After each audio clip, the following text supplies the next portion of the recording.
আপা, একটা জিনিস কন্ত, মহিষের মাংসের মধ্যে কিরকম পুষ্টিগুণ আছে? আপনার জানার আগ্রহ দেখে আমার সত্যি খুব ভালো লাগছে। মহিষের মাংসে অনেক পুষ্টিগুণ আছে। কি রকম আপা, একটু বুঝায় কোন তো দেখি। মহিষের মাংস সুস্বাদু ও স্বাস্থ্যকর একটি খাবার। এতে পরিমিত পরিমাণে ক্যালোরি, কোলেস্টেরল ও উচ্চমাত্রার ভিটামিন ও খনিজ লবণ রয়েছে।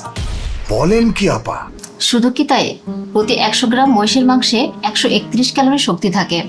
মহিষের মাংসে গরুর মাংসের তুলনায় 40% কোলেস্টেরল কম, 11% আমিষ বেশি ও 10% মিনারেল বেশি।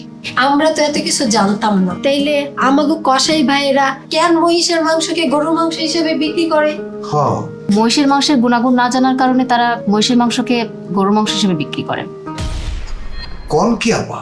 জি, আপনারা জানেন না তাই অবাক হচ্ছেন। চর্বি ও কোলেস্টেরল পরিমাণ কম থাকায় সব বয়সের মানুষ সহজেই মহিষের মাংস খেয়ে হজম করতে পারে। মহিষের মাংসে এত গুণ?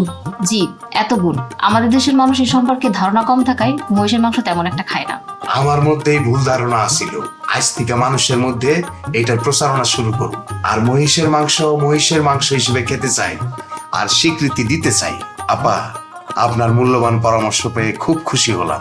আমরা তাহলে একসাথে কই, আর গরুর মাংস হিসেবে নয়, এখন থেকে মহিষের মাংসকে মহিষের মাংস হিসেবে খেতে চাই।